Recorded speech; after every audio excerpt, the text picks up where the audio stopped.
ka. This is what we call the Milano gas safety regulator. I will show you the demonstration and the installation kung paano ito magwo-work itong Milano gas safety regulator for Petron Gasol or Starflame.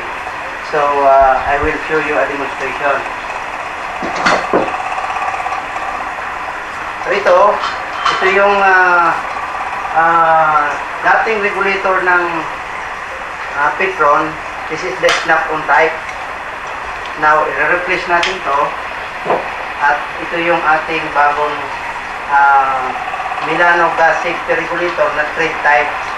So, pag kinabit mo yan, makikita nyo kung gaano siya heavy duty.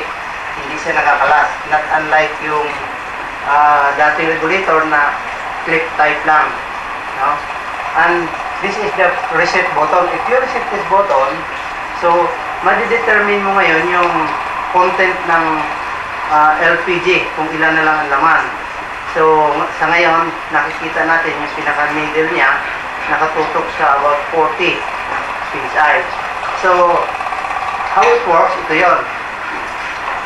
So if there is a leak in the regulator or in the gas line or even the gas equipment, it will automatically cut off the flow of gas.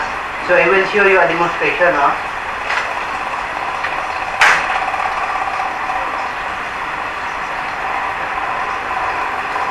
For example, nagluluto ka ngayon.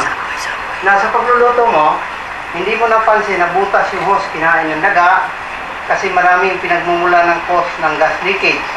Una, yung minsan na nababasa itong hose sa pagluluto, kaya lumalambot siya. Tapos yung nakakain ng daga, once na nagkagat ng daga yung hose, nabutas, so yun yung delikado yun kung wala kang safety. So sa magitan nitong ating Milano gas safety regulator, I will show you na itong hose nyo, kunyari may butas,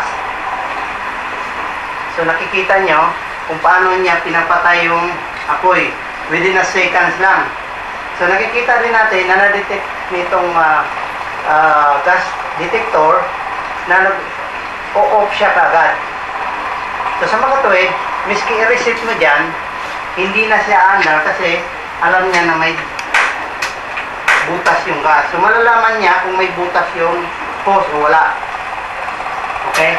So kung ating ibabalik yan, kunyari na ayos na natin yung leak, and then you post the reset button, so ibig sabihin kung umandar siya, ibig sabihin hindi delikado yung linya, pwede mong gamitin. Kaya pag testing mo ganyan, magagamit mo na agad yung burner.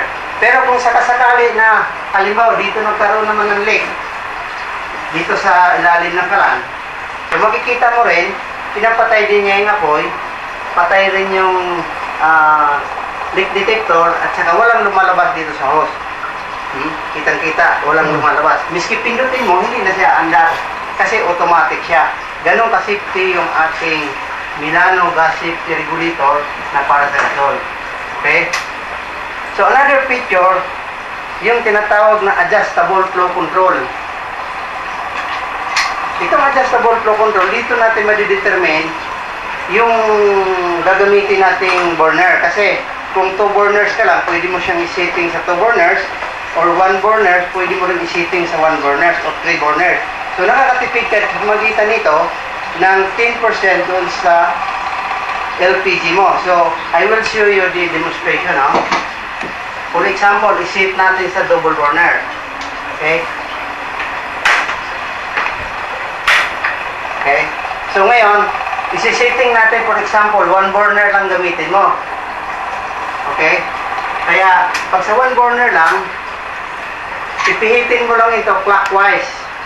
Pag clockwise, titimplahin mo sa 1 burner. Kaya pag 1 burner lang setting ngayon yan, dapat 1 burner lang gagana. No? Ayan. Sa ngayon, isiniset natin ngayon sa 1 burner. Kaya, ito lang dapat ang gagamitin mo. Hindi nagbabago yung apoy, pero ang lumalabas dito sa outlet, good for 1 burner lang. Kaya makikita nyo, pag sinindihan mo yung isa, hindi na niya kaya i-supply, kaya namamatay yung apoy. Okay? Ulitin natin, no? one burner, pareho yung apoy. Ang lumalabas sa dulo ng regulator, yung outlet niya, is good for one burner. Kaya kung gagamitin mo yung isa, hindi na niya kaya yun mamatay, na mahina na yung labas ng gas. Okay? So, pag nag-leak uli, makikita nyo, patay yung apoy,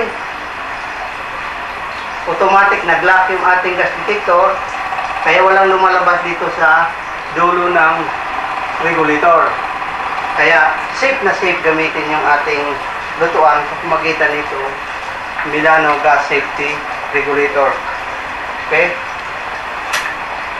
So heavy duty, straight type, naka-thread sa tangke, hindi katulad nung dati na snap type lang. Ito naka-thread mismo. Okay? Yan. I will show you kung paano siya nagka-cut off.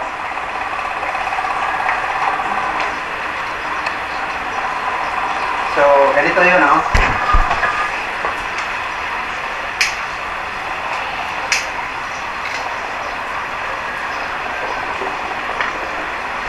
Tingnan nyo kung paano siya mag-shut off.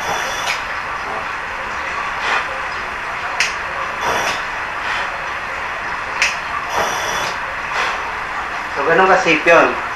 Without this Milano Gas Safety Regulator,